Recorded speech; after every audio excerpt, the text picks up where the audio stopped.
네,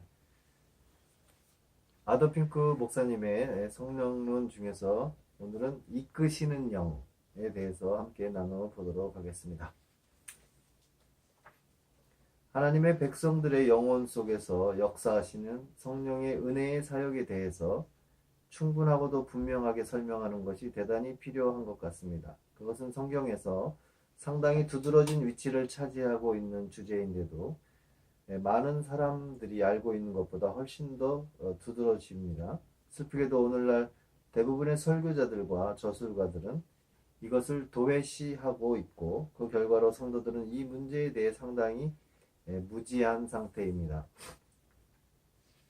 성령께서 영혼 속에서 행하시는 초자연적이고 특별하신 역사는 중생한 자와 중생치 못한 자를 구별짓는 중요한 요소가 되고 있습니다. 오늘날 대부분의 사람들은 그저 외형뿐으로 사람들 사이에서는 살아있다는 이름이 있으나 하나님을 향해서는 영적으로 죽은 상태에 있습니다.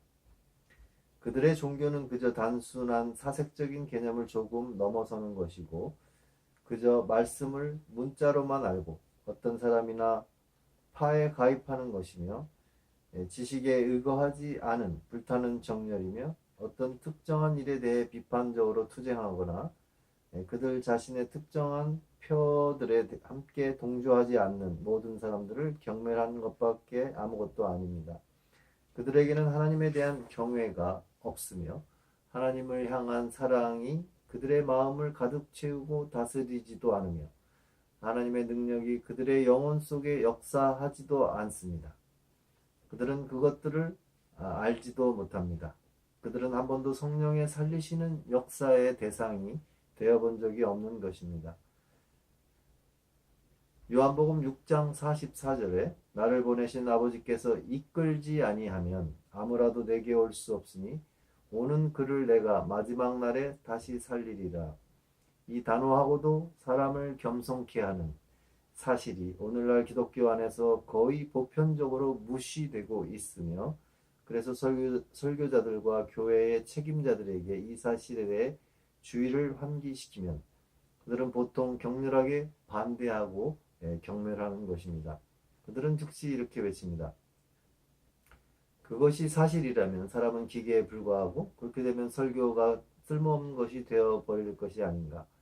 사람들이 자신들의 의지적인 활동을 통해서 그리스도에게로 나아올 수가 없다면 전도의 노력도 필요 없는 것이 아닌가. 그들은 우리 주님의 말씀이 지닌 의미가 무엇인지를 이해하려고 하지 않습니다. 그들은 현대의 사상에 빠져 있고 교만한 육신을 가지고 으르렁거리면서 그 말씀을 즉시 배척해 버리는 것입니다. 그러므로 오늘날 그렇게도 많은 곳에서 성령이 억눌림을 당하며 그의 구원의 능력이 거의 증거되지 못하고 있는 것이 오히려 당연하지 않을까요? 또 다른 면에서 볼 때 성령의 초자연적인 능력은 진리가 이 길이라는 믿음으로 인하여서도 효과적으로 배척당하고 있습니다. 곧 하나님의 말씀이 신실하게 전해지면 영혼이 참되이 구원을 얻게 되리라고 믿는 믿음인 것입니다. 그렇다고 해서 필자가 진리의 가치를 격하시키거나 하나님의 살아있는 말씀에 대해서 가볍게 여기는 것은 아닙니다. 다만 오늘날의 관념들이나 현대 상황들을 볼 때 우리는 영혼을 새롭게 하는 것도 진리도 성경도 복음도 아니요 오히려 성령의 능력과 그의 역사하심이라는 사실을 분명히 지적하지 않을 수 없습니다. 당신은 어떤 사람에게 가장 거룩한 진리들을 가르치고도 그를 여전히 버림받은 자로 남겨둘 수 있습니다. 어릴 때부터 하나님은 사랑이시라고 배워온 수많은 사람들이 하나님을 무시하는 삶을 살며 그를 모독하며 죽어갑니다. 주 예수 그리스도를 믿으라 그리하면 내가 구원을 얻으리라는 것을 조심스럽게 배운 수천의 사람들이 그렇게도 위대한 구원을 끝내 외면하고 맙니다. 세상에서 가장 악하고 파렴치한 자들 가운데 몇몇은 어리고 순진할 때 진리를 주입받았던 자들입니다. 이것을 잊고 또한 믿음을 능력이 아니라 도구로 잘못 생각할 위험성을 생각하지 않고서 오늘날 많은 선인들은 마치 진리 그 자체가 본래부터 사람을 지배하는 능력을 갖고 있는 것처럼 생각하며 따라서 올바로 전하기만 하면 진리가 이길 것이라고 잘못 외쳐대고 있습니다. 이런 말을 들어온 우리는 이제 단순히 진리만으로 그들의 마음을 그토록 확실하게 잡아놓는다니 그들은 사람을 천사로 여기는가? 아니 심지어는 그들은 성령님이 계시다는 말을 도대체 들어본 일이 있는가 없는가? 라고 묻지 않을 수 없는 것입니다. 진리는 그 힘이 있으며 그 힘으로 말미암아 반드시 이긴다는 믿음은 인간의 역사적인 사실들에도 하나님의 말씀에도 위배되는 것일 뿐만 아니라 이론적으로도 오류가 있는 것입니다. 만일 진리를 받아들이는 자들이 천사들이라면 우리는 진리가 반드시 승리한다는 격언을 순전히 건전한 것으로 받아들여야 합니다. 깨끗한 지성과 올바른 마음이 있다면 의심할 나위도 없이 진리를 곧바로 분별하며 또한 분별한 후에도 그대로 포용하게 될 것입니다. 그러나 진리가 우리들 가운데로 내려올 때는 지지자들에게 오는 것이 아닙니다. 진리는 측량할 수 없을 만큼 불리한 가운데서 인간의 마음에 내려옵니다. 감정과 습관, 취향, 아니 인간의 본성 그 자체가 오류 쪽으로 기울어져 있으므로 인간이 판단을 통하여 진리를 수긍한다 하더라도 언제나 그런 것은 아닙니다. 이 같은 인간의 장애 때문에 오류가 생기지 않을 수가 없는 것입니다.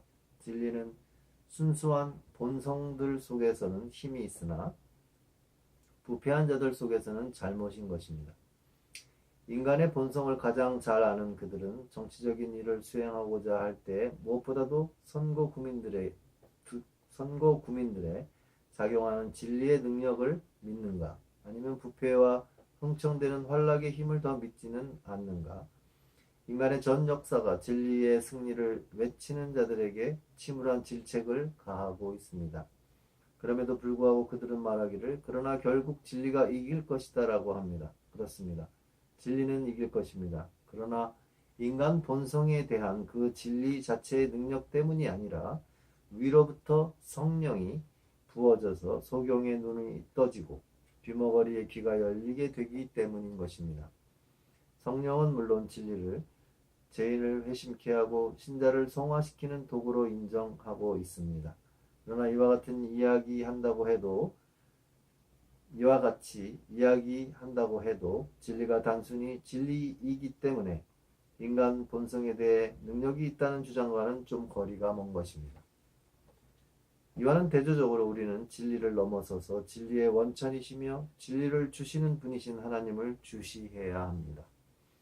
그리고 우리에게는 복음을 위해 봉사하는 사도들이 있으나 그 사역들이 단지 말씀으로만 그칠 것이 아니라 성령과 그 능력을 나타내는 것이어야 합니다. 세례 요한은 죄 사함을 얻게 하는 회개의 세례를 전파했습니다. 마가복음 1장 4절. 그러나 그의 말씀을 듣는 자들의 마음속에 회개가 일어난 것은 무엇 때문입니까? 아니 누구의 능력으로 말미암은 것입니까? 그것은 성령의 능력으로 말미암은 것입니다.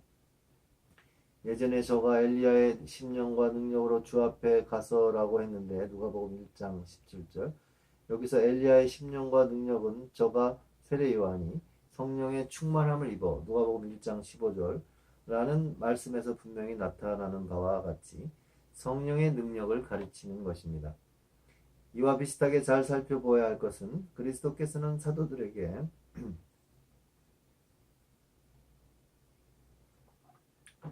그의 이름을 모든 족속에게 전파할 것을 명하실 때에 누가복음 24장 47절 볼지어다 내가 내 아버지의 약속하신 것을 너에게 보내리니 너희는 위로부터 능력을 입히울 때까지 이 성에 유하라 라고 덧붙이셨다는 사실입니다.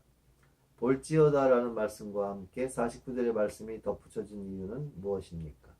그것은 그들에게 제3위이신 성령 하나님의 능력적인 역사가 없이는 그들의 전도를 통해서 사람을 구원시키는 회개가 일어날 수 없음을 가르치시기 위함이 아니고 무엇이겠습니까? 단순히 전파하는 것만으로는 아무도 그리스도에게로 이끌림을 받아 구원을 얻을 수가 없습니다. 아무리 신실하고 성경적인 설교에 의해서도 그런 일을 일으킬 수는 없습니다. 반드시 죄인의 마음을 열어서 그 메시지를 받아들이게 하는 성령의 초자연적인 역사가 먼저 있어야 하는 것입니다. 그가 그렇게도 경시를 당하며 우리가 그를 믿는 것이 아니라 우리의 설교를 믿는다면 어떻게 성령께서 우리들 사이에서 역사하시리라고 기대할 수 있겠습니까? 우리가 겸손히 진지하게 성령의 은혜로우신 역사를 위해 기도하지 않는다면 어떻게 그가 우리들 사이에서 이적을 행하실 것을 기대할 수 있겠습니까? 우리들 가운데 대부분은 영혼을 얻고 개인적인 일, 곧 설교를 하는 데만 열정적인 나머지 주 앞에 엎드려 성령께서 우리 앞에 임하셔서 씨앗을 위한 토양을 준비시켜 주시도록 단호하고도 끈질기게 부르짖는 시간을 갖지 못하고 있는 것이 사실입니다.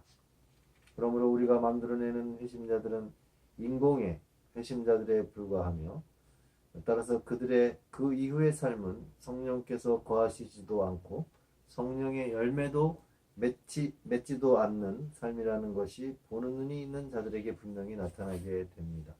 오 형제들이여, 성령께 그의 올바른 위치를 드리지 못한 우리의 죄악스러운 잘못들을 필자와 함께 하나님 앞에서 회개하도록 합시다.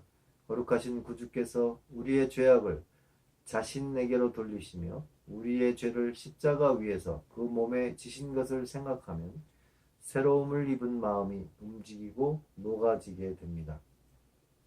그러나 그 일 못지않게 성령께서 우리의 죄된 상태에 역사하셔서 우리의 눈으로 그것들을 보게 하시는 역사도 대단히 놀라운 것이라는 사실을 우리는 거의 생각하지 않고 있습니다. 그러나 성령은 바로 그렇게 일하시는 것입니다. 성령께서는 우리의 불결한 마음속을 해치시고 또한 우리로 하여금 그 마음이 과연 무한히 깨끗하신 하나님에게 얼마나 악취를 풍기는가 하는 것을 의식하게 해 주십니다.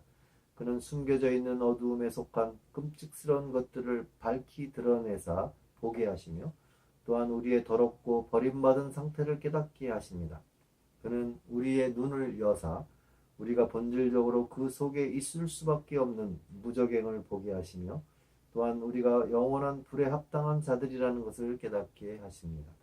제3위이신 성령 하나님께서 이 땅에 임하셔서 부끄러움을 무릅쓰고 그와 같은 일을 하신다니 이 얼마나 놀라운 일인가. 나를 보내신 아버지께서 이끌지 아니하면 아무라도 내게 올 수 없으니 성령의 역사하심을 통하여 그리스도께서 먼저 문 앞에서 두드리지 아니하시면 계시록 3장 20절 죄인은 그 누구라도 성실하고 끈기 있는 기도를 통하여 그의 사랑의 문을 두드릴 수가 없는 것입니다. 마태복음 7장 7절 그리스도께서 먼저 우리를 사랑하셨기 때문에 요한일서 4장 19절 이제 그리스도인이 하나님을 사랑하는 것처럼 그리스도인이 그리스도를 찾는 것은 그리스도께서 먼저 그를 찾았기 때문입니다. 누가복음 19장 10절 그리스도께서 우리를 찾으시기 전엔 우리는 마귀의 손아귀에 깊이 잠들어 있었습니다. 그래야 여호와께서는 나는 나를 찾지 아니하던 자에게 찾아냄이 되었다라고 말씀하십니다. 이사야서 65장 1절 확신의 말씀을 처음 적용시키실 때에 성령께서는 마치 여호와의 사자가 스가랴서 1장 11절에서 세상을 보고서 온 땅이 평안하여 정온하다는 것을 발견한 것처럼 모든 사람이 영원히 그런 상태에 있는 것을 보셨습니다.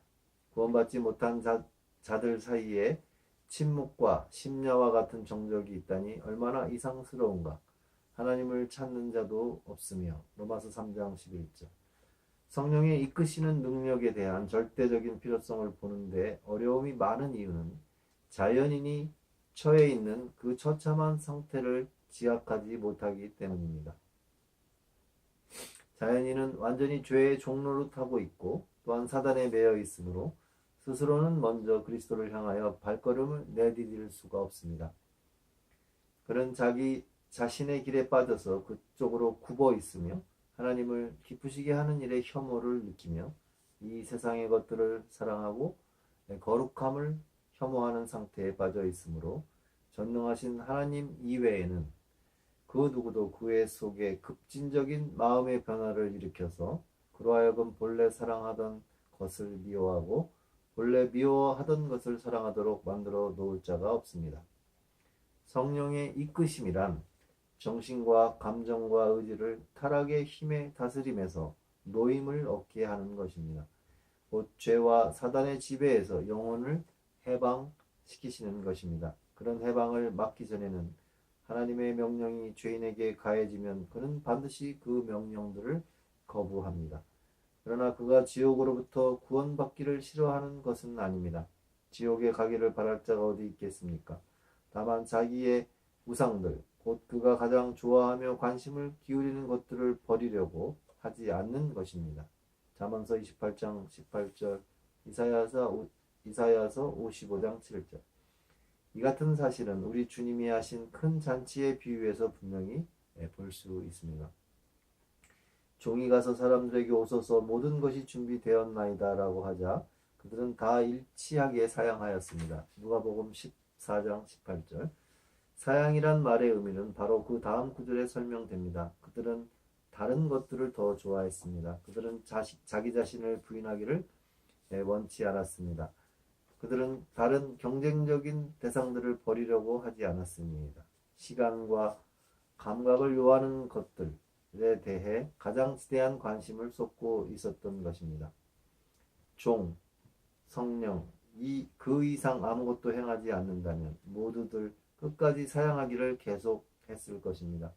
즉 모두 그들의 우상을 따르고 하나님의 거룩한 요청에 대해 듣지를 않았을 것입니다. 그러나 종은 데려오라, 강권하여 데려오라는 주인의 명을 받았습니다. 여기서 강권한다는 것은 어떤 물리적인 힘을 가하는 것이 아니라 거룩한 강압을 의미합니다. 곧 굳은 마음을 녹이고 영혼을 그리스도께 인도하며 믿음을 부어주고 새로운 피조물을 입히셔서 지금까지 경멸하던 분을 이제는 찾고 바라도록 하는 것입니다. 내가 사람의 줄, 곧 사랑의 줄로 저희를 이끌었다. 호세아서 11장 4절. 또다시 하나님께서 그의 백성들에 대해 내가 인자함으로 너희를 인도하였다라고 하셨습니다. 예레미야서 31장 3절. 택하심을 받은 자가 성령에 의하여 살리심을 받고 난 이후라 하더라도 그들의 마음이 실제로 그리스도에게로 가까이 가게 되기 위해서는 성령의 또 다른 사역이 필요하게 됩니다. 믿음의 역사도 똑같이 성령의 역사이며 그렇기 때문에 우리가 같은 믿음의 영을 받았으니 라고 말씀하고 있습니다. 고린도후서 4장 13절. 즉 그 다음의 말씀이 보여주듯이 우리가 아브라함이나 다윗이나 기타 구약의 성도들이 받았던 것과 같은 영을 받았다는 것입니다. 그러므로 사도행전 6장 5절에서 이것이 연결되는 것을 살펴봅시다. 거기서는 스데반에 대해서 믿음과 성령이 충만한 사람이라고 하였습니다. 그가 믿음에 충만했던 것은 성령이 충만했기 때문이었습니다. 또한 바나바에 대해서도 착한 사람이요 성령과 믿음이 충만한 자라라고 한 것을 볼 수 있습니다. 사도행전 11장 24절. 영적 믿음은 성령의 선물이기 때문에 우리는 그 믿음에 대해서 그분께 감사하고 그분을 찬양해야 한다는 사실을 더 깊이 인식하시기를 바랍니다. 믿음이 생겨나고 우리 속에서 활동하는 일에 대해서 우리는 전적으로 성령께 의존할 수밖에 없는 것입니다.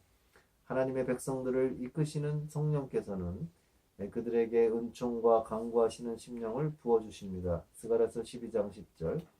은총의 성령이라고 한 것은 놀랍게도 그들의 찔린 양심과 괴로운 마음으로 하여금 회개하는 반역자들에 대한 하나님의 풍성한 은총을 발견하도록 해주시기 때문이며 강구하는 심령이라고 한 것은 그들을 감동시켜서 마치 생명을 부지하기 위해 도망다니는 자처럼 행하게 하시며 또한 하나님의 긍휼하심을 구하게 하시기 때문입니다. 그 다음 그는 그 떠는 영혼을 골고다로 인도하십니다. 예수 그리스도께서 십자가에 못 박히신 것이 너희 눈앞에 밝히 보이거늘 주께서 그들의 죄를 위하여 피 흘리시고 그 죄를 속량하시는 것을 모든 천사들이 하늘에서 전달해 주는 것보다 훨씬 생생하게 감동적으로 보여주시는 것입니다. 그러므로 스가랴서 12장 10절에서는 그들이 그 찌른 바 그를 바라본다라고 하고 있습니다. 그렇게 되면 그들의 눈이 떠져서 지금까지 그들에게 숨겨져 있었던 것, 즉 죄와 더러움을 씻는 셈이 열려서 스가랴서 13장 1절 그들이 그 속에 들어가서 씻게 되는 것을 보게 되는 것입니다. 그렇습니다. 그 귀중한 셈이 우리에게 열려져야지 그렇지 않으면 우리는 그것을 체험적으로 분간할 수가 없습니다. 그렇게 되면 우리는 마치 갈증을 참지 못해 죽음 직전에 있던 불쌍한 하갈처럼 안위가 눈앞에 있다는 것을 알지 못하고 우리의 무서운 죄를 확신하고서 우리의 그 비참한 상황에 대해 고통의 울부짖음을 터뜨리며 절망의 문턱에 다가서게 됩니다. 그러나 하나님께서 하갈의 눈을 열어서 샘물을 보게 하신 것처럼 창세기 21장 19절 이때 하나님의 성령께서는 그 영혼의 이해력을 키워주셔서 그리스도와 그의 귀중한 피, 그의 완전하신 의를 보게 하십니다. 그러나 영혼이 샘물을 보게 된다 하더라도 그는 그 샘물이 깊고 또한 자기에게 물기를 그릇도 없음을 발견하게 됩니다. 그러므로 아무리 애타는 심정으로 바라보아도 그는 그 물을 기를 수도 없고 그 물로 몸을 씻는다는 것은 더욱 불가능합니다. 그는 자기 자신이 마치 요한복음 5장의 병자처럼 그 샘물에 들어가기를 원하지만 전혀 그렇게 할 능력이 없음을 보게 됩니다. 이때 바로 성령께서 속죄의 사실을 적용시키시고 마음에 뿌리시고 히브리서 10장 22절 결국 그 죄를 씻으시는 효력을 깨닫게 하시는 것입니다. 사도행전 15장 8절 9절 고린도전서 6장 11절 속죄는 그리스도의 피로 말미암는 것이나 그것을 적용시키는 일은 성령이 하시는 일입니다. 그러면 살리심을 받고 죄의 확신을 얻은 영혼이 깨끗이 씻음과 의를 위하여 그리스도에게로 이끌림을 받은 다음에 그를 아버지께로 인도하여 의롭다 하심을 얻게 하는 분은 과연 누구이십니까? 먼 나라에 떨어져서 유리하던 죄인에게 그에게로 가까이 갈 수 있는 자유를 주시는 분은 누구입니까? 에베소서 2장 18절은 다음과 같이 말해주고 있습니다. 이는 저로 말미암아 우리 둘이 한 성령에 의해서 아버지께 나아감을 얻게 하려 하심이라. 여러분, 오직 성령의 비밀스럽고 능력적인 역사밖에는 없으며 오직 그 역사를 통해서만 당신이 방황하는 탕자가 전에는 소멸하는 불로 두렵게 여기던 그분에게 나아갈 수 있게 되는 것입니다. 그렇습니다. 사랑의 줄로 당신을 이끄시고 당신에게 하나님을 아버지로 부르도록 가르쳐 주신 분은 다름 아닌 바로 성령 하나님이신 것입니다. 네, 오늘은 아더 핑크 목사님의 성령론 중에서 이끄시는 영에 대해서 나누어 보았습니다.